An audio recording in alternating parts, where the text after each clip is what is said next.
கடந்த 2005ஆம் ஆண்டு புதுச்சேரி காவல்துறையின் ஐஆர்பியின் பிரிவில் நாங்கள் மொத்தம் ஒரே நாளில் 650 பேர் கான்ஸ்டபிளாக தேர்வு செய்யப்பட்டோம். இன்னையோட 19 வருஷம் மிக சிறப்பாக நாங்கள் பணியாற்றிருக்கிறோம்.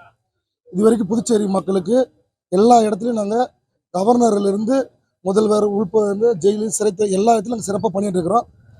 அதை கருத்தில் கொண்டு கடந்த 2021ஆம் ஆண்டு ஒரே நாளில் புதுச்சேரி உள்துறை அமைச்சர் திரு அமைச்சர் அவர்கள் ஒரே நாளில் 426 பேருக்கு தலைமை காவலர் பதவி உயர்வு வழங்கினார்.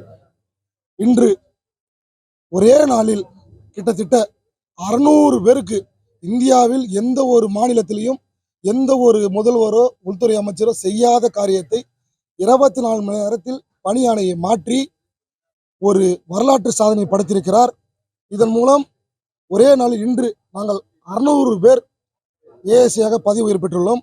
அடுத்த ஆண்டு 200 பேர் பதவி உயர்வு பெற உள்ளனர். இதனால் நாங்கள் 900 பேர் மட்டும் இல்லாமல் எங்கள் குடும்பத்தார் உறவினர் கிட்டத்தட்ட எத்தனையோ பேர் மிகப்பெரிய சந்தோஷம் அடைஞ்சுக்கிறோம். இந்த பதவி உயர்வு வழங்கத்துக்கு மிக உதவியாக இருந்த புதுச்சேரி முதல்வர் அவர்களுக்கும் மாண்புமிகு உள்துறை அமைச்சர் அவர்களுக்கும் தலைமை செயலர் அவர்களுக்கும் காவல்துறை DGP IRBN commander DC AC அனைவருக்கும் நன்றி தெரிவிச்சுக்கிறோம். இது இந்தியாவில் நீங்கள் பார்த்தீங்கன்னா எந்த ஒரு மாநிலத்திலையும் ஒரே நாளில் இத்தனை பேருக்கு 10, 15, 25 பதவி உயர்வு கொடுத்ததே இல்லை. புதுச்சேரி மாநிலம் ஒரு புதிய மாநிலமாக இருக்கிறது. வரலாற்று சாதனை படைத்த மாண்புமிகு உள்துறை அமைச்சர் நமச்சிவாயம் ஐயா அவர்களுக்கு நன்றி தெரிவிப்பதாக ஐஆர்பிஎன் போலீஸார் நாங்கள் அத்தனை பேர் வந்திருக்கிறோம். எங்கள் வாழ்நாள் முழுவதும் நாங்கள் அவருக்கு விசுவாசமாகவும் கடமைப்பட்டிருப்போம். மிகுந்த சந்தோஷத்தில் இருக்கிறோம். வருங்காலத்தில் அவருடைய உத்தரவு எதுவோ அதை பின்பற்றி செயல்படுவோம்.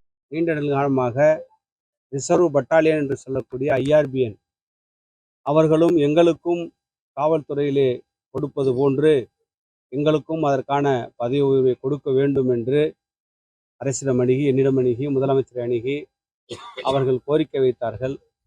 அதனுடைய விளைவாக நேற்றைக்கே உடனடியாக அது முடிவெடுக்கப்பட்டு அதற்கான ஆணை நேற்றைக்கே வெளியிடப்பட்டிருக்கின்றது. இது காவல்துறை வரலாற்றில் ஒரு மிகப்பெரிய ஒரு மைல்கல்லாக இன்றைக்கு இருந்து கொண்டிருக்கின்றது. என்றால் நீண்ட நெடுங்காலமாக அவருடைய கனவாக இருந்த அந்த திட்டம் இன்றைக்கு அவர்களுக்கு நினைவாக்கப்பட்டிருக்கின்றது. அது மட்டும் இல்லாமல் இன்றைக்கி காவல்துறையில் பல்வேறு காலி பணியிடங்கள் இன்றைக்கு நிரப்பப்பட்டிருந்திருக்கு. புதிதாக இளைஞர்களுக்கு வேலை வாய்ப்பை கொடுக்க வேண்டும் என்று சொல்லி கிட்டத்தட்ட முதற்கட்டமாக 390 காவலர்கள் அவர்கள் பணியமர்த்தப்பட்டார்கள். அதன் பிறகு 353 பேர், இரண்டாவது கட்டமாக 353 பேர் அவர்கள் காவல்துறையிலே அவர்கள் நியமிக்கப்பட்டிருக்கின்றார்கள். இது அனைத்தும் முழுவதுமாக அவருடைய தகுதி அடிப்படையிலே எந்தவித இடையூறும் இல்லாமல் எந்தவித யாருடைய தலையீடும் இல்லாமல் அவருடைய தகுதி அடிப்படையிலே இவை அனைத்தும் நிரப்பப்பட்டிருக்கின்றது. வருங்காலத்தில் பார்த்தீங்கன்னு சொன்னால் 500 ஹோம் கார்டு நிரப்புவதற்கு அதற்கான நோட்டிஃபிகேஷன் வெளியிடப்பட்டிருக்கின்றது. வருகின்ற பிப்ரவரி 1ஆம் தேதி அவர்களுக்கு உடற்தகுதி தேர்வானது நடைபெற இருக்கின்றது. பிப்ரவரி 1ஆம் தேதி உடற்தகுதி தேர்வு நடைபெற்று அதன் பிறகு எழுத்து தேர்வு நடைபெற்று வெகு விரைவாக அந்த 500 ஹோம் கார்டு பணியிடங்களும் நிரப்புவதற்கு தயாராக இருக்கின்றது. செய்திகளை உடனுக்குடனும் துல்லியமாகவும் தெரிந்து கொள்ள சப்ஸ்கிரைப் பண்ணுங்க.